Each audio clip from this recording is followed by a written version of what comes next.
This is Helene Kaur and you are here on our channel Learn with Helene Kaur. ਆਪਾਂ ਕਰ ਰਹੇ ਸੀ class 8 ਦੀ science ਦਾ ਤੀਸਰਾ chapter synthetic fibres and plastics. ਉਹਦੇ ਪਹਿਲੇ ਦੋ videos upload ਕਰ ਚੁੱਕੀ ਹਾਂ। ਆਈ ਨੋ ਇਟਸ ਬੀਨ ਸੋ ਮੈਨੀ ਡੇਜ਼, ਲੇਟ ਹੋ ਗਿਆ ਬਹੁਤ ਕੰਮ ਹੈ ਨਾ। ਅੱਜ ਆਪਾਂ ਤੀਸਰਾ ਵੀਡੀਓ ਔਰ ਲਾਸਟ ਵੀਡੀਓ ਕਰਨਾ, that is about plastics. Plastics ਵਾਲਾ ਟੌਪਿਕ ਰਹਿ ਗਿਆ ਸੀ। ਆਪਾਂ ਸਿੰਥੈਟਿਕ ਫਾਈਬਰਸ ਔਰ ਉਹਦੀਆਂ ਟਾਈਪਸ ਜਿਹੜੀਆਂ ਡਿਟੇਲਸ ਡਿਸਕਸ ਕਰ ਚੁੱਕੇ ਹਾਂ। ਜੇ ਤੁਸੀਂ ਉਹ ਵੀਡੀਓਜ਼ ਅਜੇ ਤੱਕ ਨਹੀਂ ਦੇਖੀਆਂ ਹੈਗੀਆਂ ਤਾਂ ਇੱਥੇ ਕਲਿੱਕ ਕਰਕੇ ਦੇਖ ਸਕਦੇ ਆ। You can see the playlist here. ਜੇ ਦੇਖ ਲਈਆਂ ਆ ਵੈਲ ਐਂਡ ਗੁੱਡ ਹੈ ਨਾ। ਤੇ ਅੱਜ ਆਪਾਂ ਪਲਾਸਟਿਕਸ ਨਾਲ ਕੰਟੀਨਿਊ ਕਰਦੇ ਹਾਂ। So without wasting any time let's get started. So heading ਪਾ ਲਓ ਜੀ ਪਲਾਸਟਿਕਸ। ਵੈਸੇ ਪਲਾਸਟਿਕਸ ਦੇ ਬਾਰੇ ਆਪਾਂ ਇੰਟਰੋਡਕਸ਼ਨ ਕਰ ਚੁੱਕੇ ਹਾਂ ਹੈ ਨਾ। तो ये इंट्रोडक्शन जी एक बार पढ़ लियो, दूसरी वीडियो के जा के इतने लिंक आ रहा, दूसरी वीडियो एक बार देख लियो। प्लास्टिक वर्ड जो है आप प्लास्टिकोस तो लिया जिसका मतलब आ कुछ बनाना, टू फॉर्म, ठीक है। तो प्लास्टिक एक इदा की चीज़ है जिसे तो कुछ भी बना सकते हैं। We can make out anything and everything out of it. In fact तुहाडे मोबाइल का phone cover, the marker, anything you can think of. आजकल का almirahs, furniture, chair, table, everything सारा कुछ ही प्लास्टिक का आंदा है ना। You can get anything and everything. तो अज आप जो करना है ना, आप करनी है दो मेजर टाइप्स, ठीक है। तो प्लास्टिक्स अपने को दो मेजर टाइप्स है। किहड़े टाइप्स है बेटे? इंपॉर्टेंट क्वेश्चन है ये वाला है ना, इन्हें ध्यान देना करना। First is thermoplastics. Thermoplastics. The other one is thermosetting plastics. Thermosetting plastics. ठीक है, क्लियर? फर्क कादा है दोनों दे विच? की फर्क है? सेटिंग दा है ना। वो सेटिंग हुई है, ਇਹਦੀ सेटिंग नहीं हुई, ठीक। सो थर्मोप्लास्टिक्स किहड़े हुंदे आ कि ਜਦੋਂ ਦੇਖੋ ਪਲਾਸਟਿਕਸ ਜਦੋਂ ਬਣਦੇ ਆ ਆਪਾਂ ਕਰਦੇ ਕੀ ਆ, ਬੇਸਿਕਲੀ ਆਪਣੇ ਕੋਲ ਪੈਟਰੋਲੀਅਮ ਪ੍ਰੋਡਕਟਸ ਹੁੰਦੇ ਆ ਹੈ ਨਾ। ਉਹਨਾਂ ਨੂੰ ਜਦੋਂ ਆਪਾਂ ਮੋਲਡ ਕਰਦੇ ਆ ਕਿਸੇ ਸ਼ੇਪ ਦੇ ਵਿੱਚ ਢਾਲਦੇ ਆ, ਠੀਕ ਆ, ਤਾਂ ਉਹ ਕਿਸੇ ਖਾਸ ਸ਼ੇਪ ਵਿੱਚ ਆ ਜਾਂਦੇ ਹੈ ਨਾ। ਠੰਡੇ ਹੋ ਜਾਂਦੇ ਦੈਨ ਦੇ ਸਟੇ ਇਨ ਦੈਟ ਸ਼ੇਪ, ਠੀਕ। ਹੁਣ ਜਿਹੜੇ ਥਰਮੋਪਲਾਸਟਿਕਸ ਹੁੰਦੇ ਆ ਨਾ, ਹੁਣ ਜਦ ਠੰਡੇ ਹੋ ਗਏ ਇੱਕ ਸ਼ੇਪ ਲੈ ਲਈ, ਜੇ ਉਹ ਟੁੱਟ ਜਾਂਦੀ ਆ ਪਲਾਸਟਿਕ ਜਾਂ ਕੁਝ ਹੋ ਜਾਂਦਾ ਹੈ ਜਾਂ ਫਿਰ ਡਿਊ ਟੂ ਐਨੀ ਰੀਜ਼ਨ ਆਪਾਂ ਉਹਨੂੰ ਦੁਬਾਰਾ ਗਰਮ ਕਰਕੇ दोबारा डाल सकते हैं, दोबारा कोई होर शेप दे सकते, ठीक है। So they can be moulded again and again. इन्होंने आप दोबारा मतलब मैनी टाइम्स आप इन्हों की कर सकते, मोल्ड कर सकते। उस तो उल्ट जो थर्मोसेटिंग प्लास्टिक्स आ, इन्हों का की सी ना, एक बारी बन गए है ना, उस तो बाद आप इन्हों दोबारा मोल्ड करके दोबारा गर्म करके मोल्ड करके कोई होर शेप नहीं दे सकते, ठीक। So that is it about thermosetting plastic. So they can not be moulded again and again. इन्हों आप दोबारा मोल्ड नहीं कर सकते, ठीक है, ओके। सो जेडे थर्मोप्लास्टिक्स होंगे आ, इन्हों के जोड़े मॉलीक्यूल्स है ना, जो आप मोल्ड करते हैं गर्म करके, इन्हों की कोई कैमिकल कंपोजिशन चेंज नहीं होती। Do not undergo any change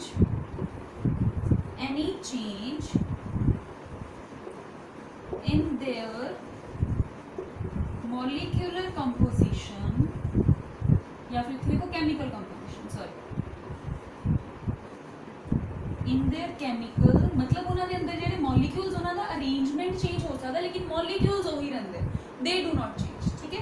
chemical change upon heating, क्योंकि जो केमिकल कंपोजिशन ही चेंज होगी, सॉरी बेटे थे कंपोजिशन लिखो, do not undergo any change in their chemical composition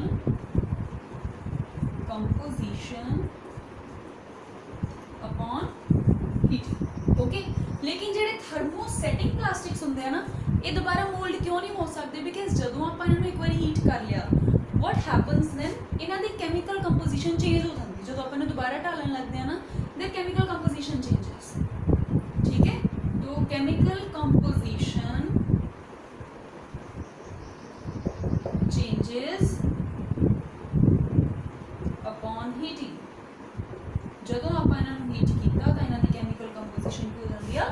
change हो जाती है। ओके, फॉर एग्जाम्पल ये एग्जाम्पल इतने ऊपर लिख दो। फॉर एग्जाम्पल टेफलॉन, टेफलॉन की होंगी बेटे नॉन स्टिक बर्तन घर में यूज करते हैं ना, उन्होंने जी कोटिंग होंगी है वो टेफलॉन की होंगी है। तो Teflon is a type of thermoplastics. ठीक, टेफलॉन, एक्राइलिक, नायलॉन। हुण तुसीं मैनूं कहोगे कि मैम आ तो सिंथेटिक फाइबर्स आ, है ना। सिंथेटिक फाइबर्स की होंदे आ, है ना, वो वाले फाइबर्स जिहड़े आपां बनाउंदे आ, मैन मेड होंदे आ। प्लास्टिक्स भी की है, प्लास्टिक्स भी पॉलीमर्स ही है ना, सिंथेटिक भी जिहड़े सिंथेटिक फाइबर्स हो गए पॉलीमर्स आ। ठीक है, तो एक्राइलिक और nylon they come in the category of plastics and उन्हां दी कुछ टाइप्स हैगियां आ जिहड़े कि आपां कई तरह के फैब्रिक्स बनाउण लई भी यूज़ कर सकते हैं। ठीक है, थर्मोसेटिंग प्लास्टिक्स की एग्जाम्पल हैगी आ बेकेलाइट, है ना। हुण बेकेलाइट की होंदी आ, व्हाट इज बेकेलाइट? बेकेलाइट तुसीं देख सकते हैं ਜਦੋਂ ਆਪਾਂ बर्तन कोई घरां दे विच हुंदे आ उन्हां दे जिहड़े हैंडल हुंदे ना वो प्लास्टिक दे हुंदे ताकि वो गर्म ना होण। ठीक है, वो किहड़ा मटीरियल हुंदा? That is bakelite. ठीक है, इस तो अलावा एक होर एग्जाम्पल है मेलामाइन। ठीक है, तो मेलामाइन ये कादी एग्जाम्पल्स हैगियां आ, these are the examples of what? Thermosetting plastics. Okay, ठीक है, तो ये दोनों एदियां टाइप्स हो गई। हुण आपां की करना है, पढ़ने आ कि प्लास्टिक्स तो हो गई, है ना। यूजेस आपां नूं प्लास्टिक्स से पता है, मेरे ख्याल दे नाल लिखाउण दी लोड़ नहीं हैगी, है ना। तुसीं छोटे हुंदे तो करते आए आ, जो तुसीं छोटे छोटे नन्हे मुन्ने बच्चे हुंदे सी, है ना, तुहानूं उदों तो सिखाया गया do not use plastics, plastics का यूज़ मत करें, स्कूल में प्लास्टिक बैग मत लेके आओ because they are not eco friendly, है ना। यूजेस तो तुहानूं पता ही है पहला दा कि आपां इन्हां नूं मैं भी रिपीट कर चुकी हाँ कि आपां इन्हां नूं यूज़ करते कई तरह के फर्नीचर बनाउण दे विच, कई तरह की चीज़ां बनाउण च, ते जिहड़े डिसएडवांटेजेस आ, है ना, वो भी तुसीं छोटे होंदे तो पढ़दे आए। ठीक है, तो ये तुहाडे लई होमवर्क आ। तो डिसएडवांटेजेस ऑफ प्लास्टिक्स की आ कि ये कुछ टाइप्स हैगियां आ जिहड़ियां कि बहुत ज़्यादा पॉइजनस आ, कैंसर तक कॉज कर सकते हैं। ठीक है, इस तो अलावा ईको फ्रेंडली नहीं हैगे, जल्दी डिकंपोज नहीं होंगे, है ना। जिहड़े माइक्रो ऑर्गेनिजम्स के बारे आप चैप्टर नंबर 2 दे विच पढ़िया सी, जिहड़े कि कई तरह के ऑर्गेनिक मटीरियल नूं कन्वर्ट कर दिंदे आ इनटू व्हाट? इनटू ह्यूमस, है ना। वो अपनी सॉइल नूं फर्टाइल बना दिंदे, लेकिन प्लास्टिक जिहड़ी है इदां दी डिकंपोजिशन नहीं हुंदी, मोर दैन 1000 ईयर्स लग जाते हैं इनू डिकंपोज होंदे। ठीक है, तो plastic is what? A non biodegradable substances. ये आप हुणे करना है, बायोडिग्रेडेबल की होंदे, नॉन बायोडिग्रेडेबल। ठीक है, इस करके एनवायरनमेंट फ्रेंडली नहीं आ, इहदा करके बहुत ज़्यादा कचरा फैलदा आ। इस तो अलावा जे जिहड़े आवारा पशु आ, है ना, वो कचरा वगैरह खाते रहते ना, उत्थे जाके मूँह मारते, तो अगर वो गलती नाल प्लास्टिक का कोई लिफाफा खा लैन, है ना, तो वट वुड हैपन? उन्होंने गले च अटक सकता है, जिहदे नाल उन्होंने रेस्पिरेटरी सिस्टम चोक हो सकता है एंड दे में डाई। इस तो अलावा जे प्लास्टिक्स जिहड़े आ सीवेज दे विच चले जान, है ना, उत्थे जाके what would happen? Sewage block हो जाएगा and then you know what happens. आप सारे पिंडां वाले हाँ, है ना, वट हैपन्स? पिंड तो चलो बहुत साफ आ, शहरों के विच तुसीं देखिया होगा बहुत सोहना सोहना सीन हुंदा है जदों आप उत्थे जांदे आ, है ना। सारे शहर का सीवेज जिहड़ा आ फिर वो गलियां दे विच बाहर निकलिया हुंदा आ, है ना। हुण आई डोंट थिंक इस चीज़ ने एक्सप्लेन करने की लोड़ है, मे बी कोई भी बच्चे सवेरे सवेरे उठ के मेरी वीडियो देख रहे होगे, आप सवेरे सवेरे अपना मूड नहीं खराब करना। सो सीवेज दे विच जाके भी प्रॉब्लम क्रिएट कर सकते हैं if they are stuck in that. ठीक है, तो these are some disadvantages of plastics. ठीक, तो हुणे हुणे मैं तुहानूं कहा सीगा कि आपां की पढ़ना है कि बायोडिग्रेडेबल और नॉन बायोडिग्रेडेबल सबसटेंसेस किहड़े-किहड़े हुंदे। उस तो बाद चैप्टर का क्लास टॉपिक रह जाना, वो करके अपना चैप्टर रिव्यू भी करना। ठीक है, सो इत्थे लिखो, पहला तो इनू इरेज कर दो, बायोडिग्रेडेबल, बायोडिग्रेडेबल सबस्टेंसेस। दूसरा non biodegradable substances, degradable substances. Okay, ठीक है दस्या they can be decomposed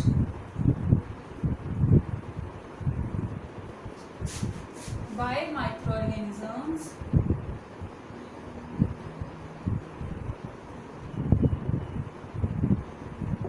है ना। ते जेडे नॉन बायोडिग्रेडेबल होंगे ओदा उल्टा होगा, they can not be decomposed. हुण इत्थे I expect a question from you, they can not be decomposed into, sorry, they cannot be decomposed by microorganisms। ठीक है, ਹੁਣ ਇੱਥੇ वर्ड ਆ decomposed, ਉੱਪਰ ਵੀ यूज ਕੀਤਾ नीचे भी यूज ਕੀਤਾ। इफ यू नोटिस ਇਹਦੇ ਵਿੱਚ ਮੇਨ वर्ड ਹੀ ਹੈਗਾ decomposed है ना। ਜੇ ਆਪਾਂ ਨੂੰ ਇਹ ਨਹੀਂ ਸਮਝ ਆਊਗਾ ਤੇ ਕੁਝ ਵੀ ਸਮਝ ਨਹੀਂ ਆਣਾ। What is decomposition? ਇਹਦਾ ਮਤਲਬ ਹੁੰਦਾ ਆ break into tiny pieces, tiny small pieces। tiny का मतलब भी small होता है, छोटे छोटे पार्ट्स तोड़ देना है ना। माइक्रो ऑर्गेनिजम्स जेडे सबसटेंसेस बहुत छोटे छोटे पार्ट्स से ब्रेक कर सकते हैं, तोड़ सकते हैं, वो बायोडिग्रेडेबल। जिन्होंने नहीं कर सकते नॉन बायोडिग्रेडेबल। ठीक है, हुण तुसीं कहोगे कि दीदी देखो जे तां हुण आपां किसी मशीन की हेल्प नाल प्लास्टिक में छोटा छोटा छोटा छोटा तोड़ दईए, दैन देखो बेटे प्लास्टिक की आ, it is a non biodegradable substance. Why so? क्योंकि ये किसी भी नैचुरल ऑर्गेनिक मटीरियल तो नहीं ना बनया। जेडे भी अपने को जिदा फ्रूट वेजिटेबल्स आ, इन्हां दे छिलके आ, एनीथिंग है ना, जेड़ा आपां नेचर तो लैंदे आ डायरैक्टली, वो काहदे तो बनया हुंदा आ? They are made up of atoms है ना, इदां दे एटम्स ऑर्गेनिक मटीरियल जेडे सॉइल च जाके सॉइल बन सकते हैं। लेकिन प्लास्टिक जी है that is no such material, that is petroleum. वो डेड एनीमल्स तो मिलके बनया है ना, उन्होंने बॉडीज़ तो डेड प्लांट्स तो जो समुद्र के मरे से उन्होंने तो मिलके बनया। So they are all dead, वो सॉइल के जाके कुछ नहीं कर सकते। They are non organic material, inorganic material आ सारे। ठीक है, तो दे आर नॉन बायोडिग्रेडेबल। ठीक है, बायोडिग्रेडेबल किहड़े हो गए? जिन्ने भी आप नेचर तो लैंदे आ, लाइक वी हैव पेपर है ना, we have fruit and vegetables, we have plants, ये सारे की है बायोडिग्रेडेबल। तो प्लास्टिक्स की है दे आर नॉन बायोडिग्रेडेबल। इस तो अलावा नॉन बायोडिग्रेडेबल सबसटेंस किहड़ा आ सकता है? Think of it, there can be synthetic clothes as well. ठीक है, ये सारी चीज़ां की नॉन बायोडिग्रेडेबल। नॉन बायोडिग्रेडेबल चीज़ां कचरा बतांदियां है ना। बायोडिग्रेडेबल चीज़ां जिहड़ियां जिन्होंने सही तरीके नाल डिस्पोज ऑफ किया जाए, then they do not cause any pollution or they do not cause any wastage। ठीक है, चलो तो हुण एक टेबल ड्रॉ करना आपको है ना, आ लिख लिया।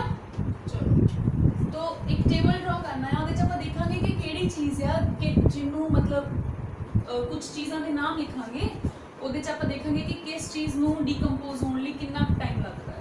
फिर वो तो आपां नूं पता लग जूगा कि आपां नूं किहड़ी चीज़ जिहड़ी आपां वरत सकदे आ आराम दे नाल, ताकि अपने एनवायरनमेंट में कोई हार्म ना हो है ना, तो किहड़ी चीज़ आपां नूं घट वरतनी चाहिए। ठीक है, तो हेडिंग पा दो इत्थे टाइप्स ऑफ वेस्ट है ना, किहड़े टाइप दा वेस्ट आ, इत्थे लिख दो approximate time for decomposition.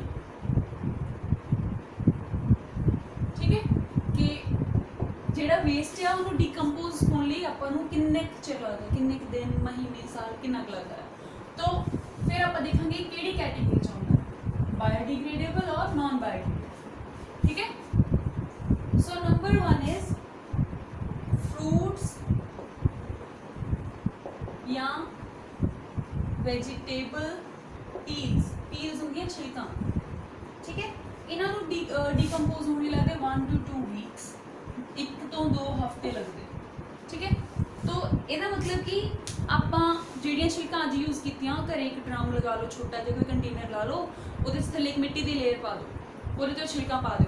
Possible है ना, तो मिक्सचर दे विच उन्होंने छोटा छोटा छोटा छोटा कचरा करके पा दो। ठीक है, तो माइक्रो ऑर्गेनिजम्स लिए सौखा हो जाएगा काम थोड़ा। पा दो, जिहड़ियां भी आईयां पा दो, ऊपर थोड़ी थोड़ी मिट्टी छिड़क दो, बरीक बरीक लेयर है ना, ताकि उसकी स्मैल गंदी अपने तक ना पहुँचे। So after 1 to 2 weeks you may start seeing कि जिहड़ी नीचे वाली लेयर है ना ਉਹਦੇ ਵਿੱਚੋਂ ਛਿਲਕਾ नहीं निकल रही, you are seeing a kind of black coloured soil. ਇਹਦਾ मतलब कि वो सबसटांस ਜਿਹੜੀਆਂ ਛਿਲਕਾਂ ਜਿਹੜੀਆਂ ਸੀ डिकम्पोज हो चुकी हैं। मैं करती हाँ डेली मतलब on a regular basis on at my home and मेरे प्लांट्स वर्क गुड हेल्थ ਵਿੱਚ ਰਹਿੰਦੇ ਇਹਦਾ ਕਰਕੇ, ठीक है। तो ਜਿਹੜੀ ਚੀਜ਼ ਇੰਨੀ ਜਲਦੀ डिकम्पोज हो ਜਾਂਦੀ ਆ ਉਹਨੂੰ ਆਪਾਂ ਕਹਿੰਦੇ ਆ बायोडिग्रेडेबल, ठीक है, बायोडिग्रेडेबल। नंबर 2 ਤੇ ਲਿਖੋ ਜੀ पेपर। पेपर ਨੂੰ ਲੱਗਦੇ 10 to 30 days, तो ਇਹ ਵੀ बायोडिग्रेडेबल। ਬੱਚੇ ਜਿਹੜੀ ਚੀਜ਼ ਤਾਂ ਇੱਕ ਹਿਊਮਨ ਲਾਈਫ ਟਾਈਮ ਦੇ ਵਿੱਚ ਜਿਹੜੀ ਆ डिकम्पोज हो सकती है ना कुछ सालों के 10 या 15 20 साल तक भी डिकम्पोज हो जाएगा ना, बायोडिग्रेडेबल रखेंगे। ਜਿਹੜੇ 50 साल 100 साल ਇਹ ਤੋਂ ਜ਼ਿਆਦਾ टाइम ਲੈਣਾ शुरू कर दूंगी ना, उन्हें तो वेस्ट क्रिएट करना ही आ, फिर ਉਹਨੂੰ ਆਪਾਂ नॉन बायोडिग्रेडेबल की कैटेगरी रखेंगे। इस तो बाद कॉटन क्लोथ है ना, cotton is a natural fibre, तो ਇਹ ਤੋਂ ਜਿਹੜੇ ਕੱਪੜੇ ਬਣਦੇ ਆ ਉਹਨਾਂ ਨੂੰ ਲੱਗਦੇ ਆ 2 to 5 months, तो ये भी की हो गए बायोडिग्रेडेबल।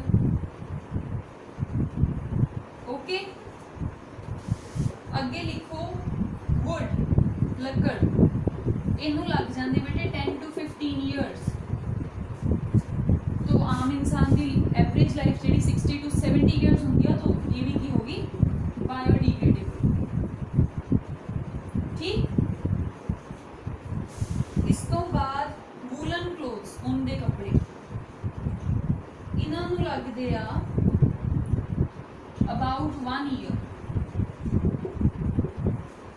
तो ये भी की हो गए बायोडिग्रेडेबल पूरा लिखने दी।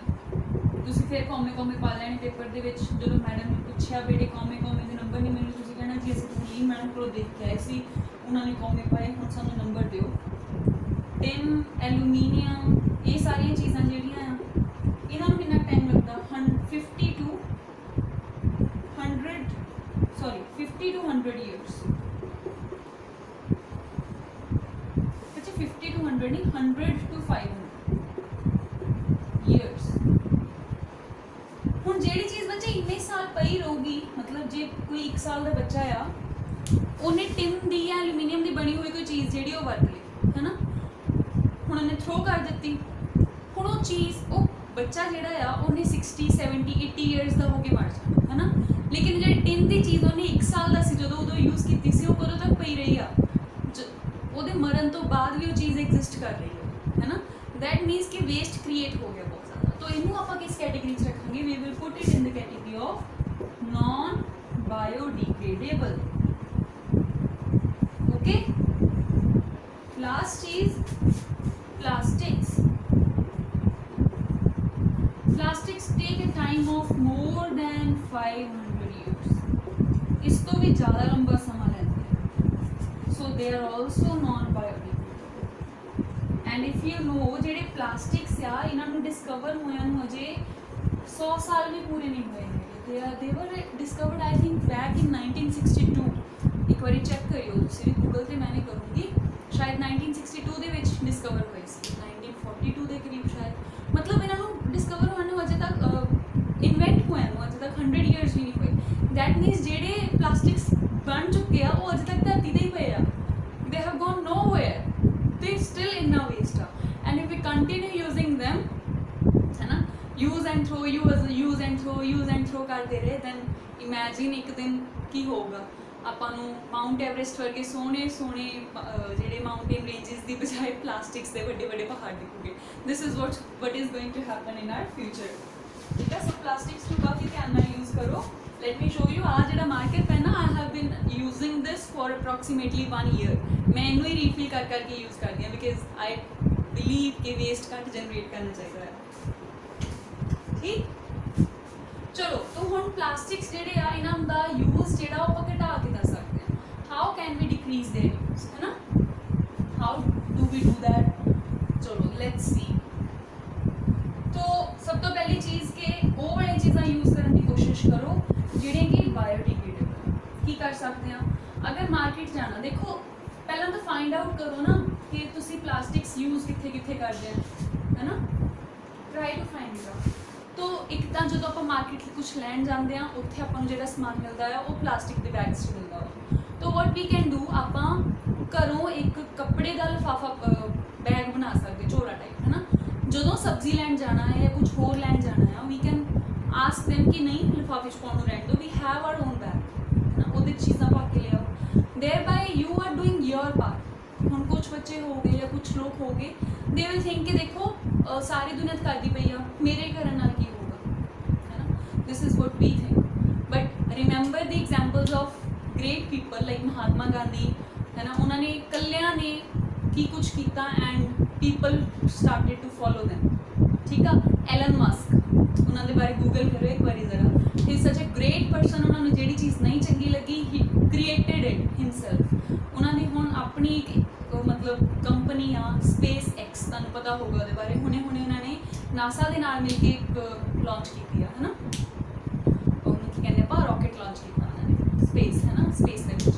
तो a single person can change the world, ठीक है। If you start doing it, people may start to follow you, ठीक है।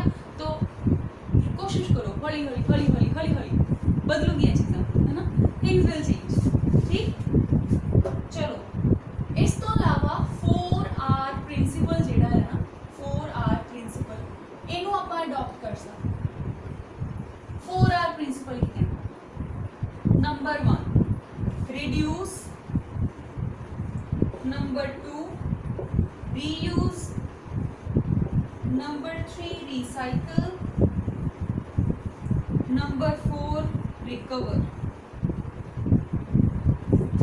रिड्यूस करो कि reduce the use of plastic, इहदे यूज नूं घटाओ, ठीक। दूसरा रीयूज द प्लास्टिक, जिद्दां मैं तुहानूं हुणे दस्सिया कि मैं अपने मार्कर नूं दोबारा फिल कर करके यूज करी जा रही हूँ, तो I am using it again and again. तीसरा रीसाइकल, रीसाइकल का मतलब की होया कि जिहड़ी कोई टुट्टी भज्जी प्लास्टिक हैगी है ना, उन्होंने दोबारा किसी न किसी वे दे नाल रीसाइकल करने की कोशिश करो, so recycle it.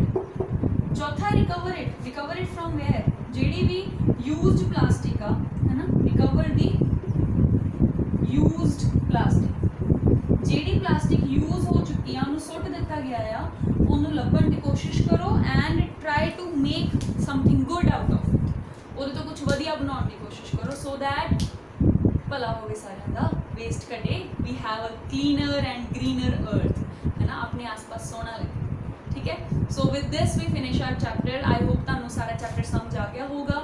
If you have any queries regarding anything, drop a comment below, I respond to your comments as soon as possible, है ना। मैं सारे दे कमेंट्स नूं जरूर रिस्पॉन्ड करदी हाँ, ठीक। तो जे तुहानूं मेरी वीडियोज़ वधिया लगदियां आ, give it a thumbs up, मेरे चैनल नूं सबसक्राइब जरूर करो। पिछले चैप्टर्स तुसीं इधर प्लेलिस्ट से क्लिक करके देख सकते हैं। तो हुण मैं तुहानूं मिलूंगी अगला चैप्टर लैके, till then keep learning, have a good day.